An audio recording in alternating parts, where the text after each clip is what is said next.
Presensya sa pamilya, mga anak ug apo. Kini ang pinakaimportante kang Lola Angeles. 66 anyos, residente dinhi sa Jensan.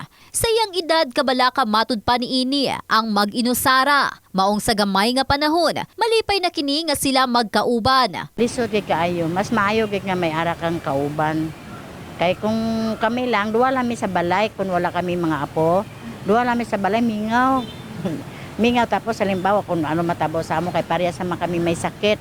Kung kami lang, ambot lang, di man na tumapaktan mo nga amo na. Mas maayo kay kung ara sila sa atua kay makabatyag sila kung paano kami nga lulo nila nga magsakit, nga may mag-alalay sa amua ba. Bisan pa nga adunay tagsa-tagsa na kapamilya ang iyang mga anak, dili gihapon mawala ang paggiya kanila. Hindi pwede nga magpahuway migbaligya kay akong mga anak manggod pobre. Luoy sila kung wala mi. Amo na nga ina sila sa amo agi sila ka paamulya tungod ga makakaon sila. Pero kung sa ila siling sa ila lang pigado ilang ginikanan. Amo na nga magtabang gid mi. Hindi pwede nga magpahuway mi. Nasa makaya lang namon nga ihatag gid namon. Kahibaluan karong adlaw gina sa ulog ang World Senior Citizens Day.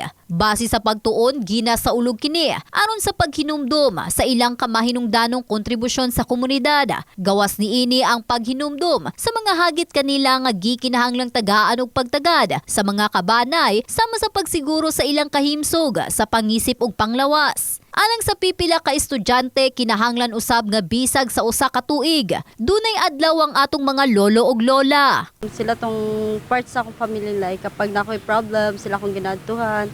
Sila nag-motivate sa ako nga ipadayon akong kung pag-eskwela biskan na may family problem. Sa akong lolo always yun siya nga mag-ingon nga padayon lang bahalag ka po. Mao nang ga-fight ko sa ako ang life karon is because sa akong lolo ug sa akong parents po. To sila ang nagpadako sa ako sukad sa una kay gikup-kup ko nila didto sa ilahan tud sa nagdako antod karon na nagdako ko ginapangita ng Japon nako salamat. Nagpaabot sab sila og mensahe sa ilang mga tagsa-tagsa nga lolo ug lola. Dili yun ako malimtan te ang ilang pagkamaayo sa ako labi na sa pag-atiman sa mo sa una. Salamat jud kaayo sa ilang pag-atiman sa mo tapos nang labi na katong bata pa mi daghan kay memories ang nagpabilin sa mo daghan pud kami natun-an sa ilaha. Sa akong lola day na si Mami Led, ug sa akong lolo unta healthy mo ug magdugay pa inyong life ug happy ko sa inyo always kay namo sa akong side para guide ko. Karong Senior Citizens Day, samtang duna matud pa higayon, dili matud pa nato sayangon ang adlaw aron ipadayag sa atong mga apuhan kung unsa sila kaimportante.